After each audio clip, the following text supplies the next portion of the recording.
All right, Joe, we're looking at one of the game's most memorable personalities, Jared Allen, who just had a long career, bounced around between a couple teams, actually left the Chiefs when you usually are hitting your prime and goes to the Vikings, and then just kept piling up sacks year after year. Mm-hmm.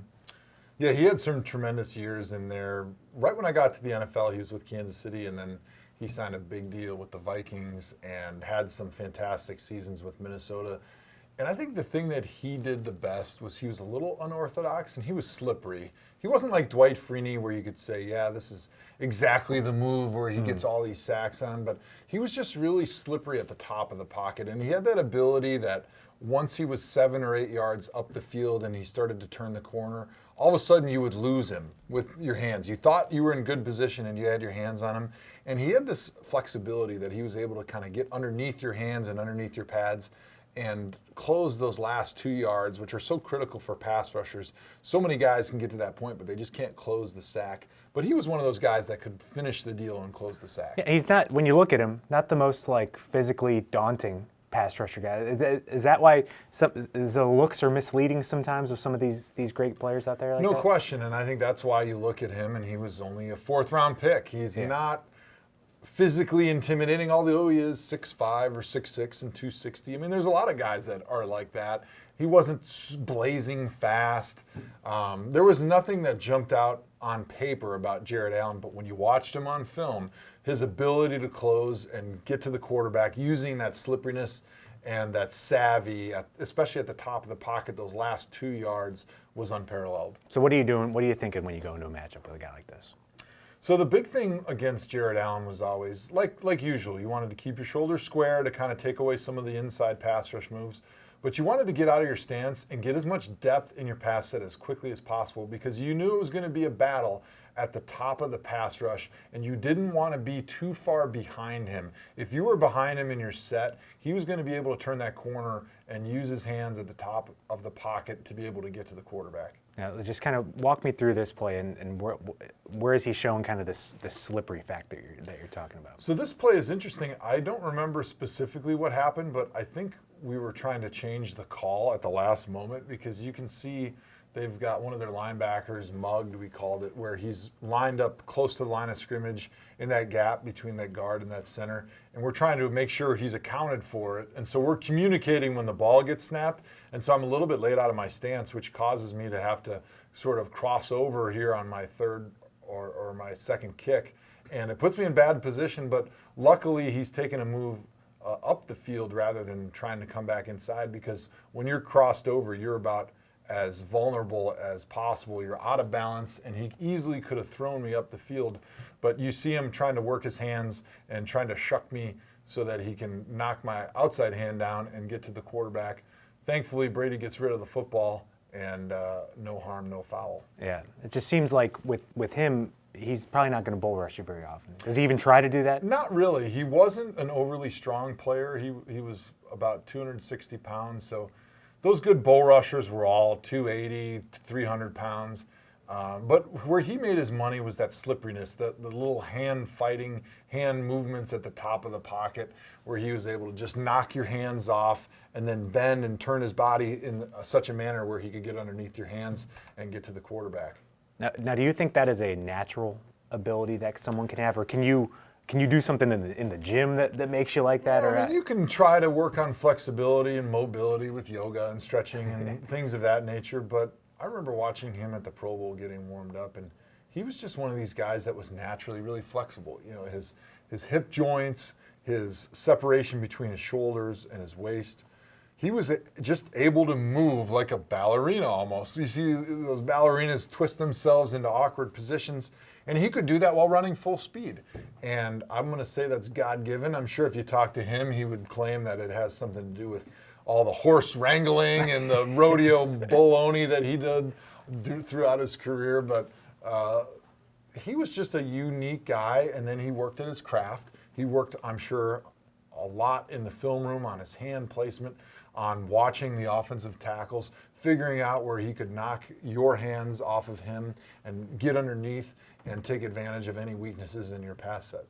Now, I remember you mentioned earlier that you don't talk much with these pass rushers, but this guy's like the most dynamic personality in the NFL when he's playing at the time. Is it all business on the field, though, with him? It really was. He would talk to his defensive linemen. He would get excited if there was a sack or a big play. You saw him on that one throwing his hands in the air, but there really wasn't a lot of chatter between me and anybody. And I think part of that is because I wasn't a real chatty person on the field. I didn't really give him anything back. And one thing I know about trash talkers is if you're not talking back to them, they're going to get bored and they're going to move to the next guy. So Jared wasn't really a big trash talker, but he was a guy that loved playing the game. He was excited.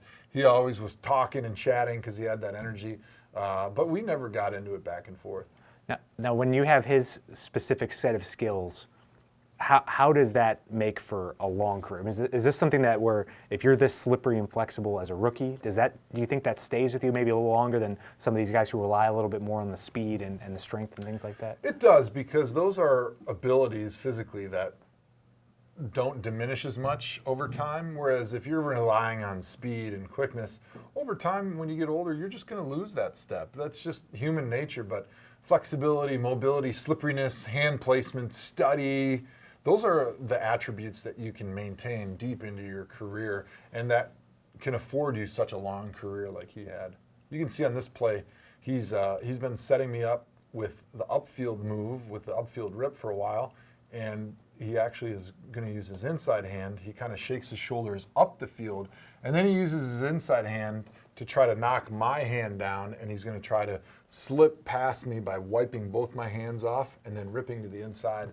But I do a good job of having my feet balanced in the right position, my weights sort of evenly distributed off the inside of my shoe, and I'm able to get my right hand back on him after he knocks it down, and then I'm able to quickly shuffle my feet to keep my body between him and the quarterback. Yeah, he's kind of in no man's land there once you get him kind of clogged in the middle of that. Yeah, once I'm able to control that inside hand, that inside shoulder that he's got right there, I'm able to quickly pull my body back inside in between the line that you draw between him and the quarterback. And so that allows me to sort of keep myself between him and the quarterback and keep the pocket clean for Brady.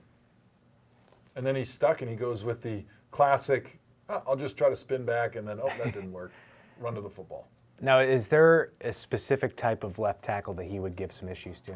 The big guys, the guys that were your mauler, run block type, they really had trouble because they couldn't bend well enough, especially at the top of the pocket. Jared was really fast. He was like shot out of a cannon from when the ball was snapped. And then at the top of the pocket, he could bend and he could move and he wouldn't lose any of that speed. And for a big tackle, big strong guy, to get back 7 or 8 yards, running backwards essentially at full speed, and then to be able to bend your hips, knees, and ankles is something that's really challenging. And that's where he gave guys a lot of problems. Yeah, I'm looking at his pre-draft measurables and everything like that. We always talk about the combine every year. These guys, we always focus on the freaks. I remember Jadeveon Clowney when he ran the 40. We remember Myles Garrett when he ran the 40. He's kind of lumbered away at a 4.72. I mean, is this guy an inspiration for the try-hard guys out there that are relying on effort and kind of a unique ability to get out there like that? To me, a guy like Jared Allen just proves a point to scouts out there and to other players that it's not always about the measurables. You know, measurables are important because it kind of gives you an idea of who they are as an athlete. But when you look at the guys that are Hall of Fame talent guys throughout this league, I would say 50% of them are freaks of nature, and then 50% of them are guys that have unique skill sets that fit whatever position they're playing. And while they are great athletes in their own right, they would not be considered freaks by any stretch of the imagination. Jared Allen is one of those guys. Yeah. He's not a freak. He's not running a 4.4 or 4.5. He's not 280 or 300 pounds. He probably, well, your sheet says 13 bench reps. I'm pretty sure Gribble can do 13 bench reps on the 225. So he wasn't strong, but he found a way and a niche where he could use his flexibility, his mobility, his brain, his study, the way that he could move and bend at full speed to be able to turn himself into one of the great pass rushers of all time. Now, when you're matching up with her in 2009, are you thinking this guy's a Hall of Famer, or what do you? Did it hit you at that time, or thinking about that at that moment? I think when you talk about Hall of Fame pass rushers, one of the things that the voters always look for is, all right, where do they stack up all time on the sack list, right? And so in 2009, I think it was maybe his 5th or 6th season, and he made some Pro Bowls, and so I knew he was a great player, but I think the rest of his career was still going to determine whether he was going to be Hall of Fame caliber or not. Let's look at this move for a second. This is one of the moves that he did really well, and he really mastered later on in his career. I just would call it like the chop grab. So he's trying to chop my outside arm down, trying to break the connection that my outside hand has with his pec and his shoulder pad. And he's trying to get my weight forward and unbalanced in my stance. And then what he's going to try to do is grab with his outside arm the back of my outside shoulder pad and try to pull me forward and jerk me down so that I lose my balance. And you can see I'm able to keep my knees, my ankles, and my hips bent. I'm able to keep my feet from crossing over, and I'm able to maintain good balance, which doesn't allow him to knock me forward. And also then he tries to counter, you notice here towards the end of the move, he notices that he was not able to get me off balance by chopping my outside arm and grabbing me. So what he's going to then try to do is slip that inside hand under my inside armpit, and he's going to try to hump me back up the field. The great Reggie White move, right? The hump move where you'd use that big club and try to hump the offensive tackle up the field. But because I'm in good balance, I'm able to just continue to move my feet, and I don't fall on the ground, and I'm able to maintain the block away from the quarterback. Now, does an earlier career Joe Thomas struggle more with a player like Jared Allen, or is this? No, early on in my career, I had no problems with a guy like Jared because what he did best, speed, mobility, quickness, hand movement, was the things that I did really well early on in my career. I was a good athlete. I had great balance, great footwork, so I was able to keep up with him, so to speak. Whereas later on in my career, I started focusing and relying way more on my technique, which when I started losing speed, especially when the injuries and the knee started piling up, I really had to rely on just being perfect with my technique. So smooth became fast for me later on in my career. I was making no wasted motions. My technique was perfect on every play. And so then I was able to handle a broader range of players because I wasn't relying as much on just my athleticism. Now, I ask you this with every one of these series. It doesn't seem like there's too many comps with a player like this, but maybe it speaks to all the other guys out there that are just grinding away and trying to like stand out and put together a career like this. Is there anyone that jumps out to you right now in the NFL that's like this? You know, it's funny when you start thinking about the greats in our game. It's hard to come up with comparables because they're just so unique and what they do is so different, and that's what makes them great. That's what makes them such a great pass rusher. You can see here he's going again with that outside arm chop, trying to get up the field, but I'm able to just mirror him pretty easily, and then I'm able to stop on a dime at the top of the pocket, and when he retraces, I'm able to be right there because of that good footwork and that balance. And, you know, in today's game, I don't really know if there's anybody out there like a Jared Allen that you'd say, yep, this is somebody that probably watches a lot of Jared Allen film. I mean, a lot of their moves are overlap, but I don't see anybody out there like him. Well, if you're bendy and you maybe don't bench press more than 13 times on the bench, I mean this is a source of a motivation for the future pass rushers. Gribble, you got a future as a pass rusher. I still do. Yeah, I mean this. I'm getting close to maybe 5 reps. We'll see if I can hit 13, then I'll hit the Jared Allen mark.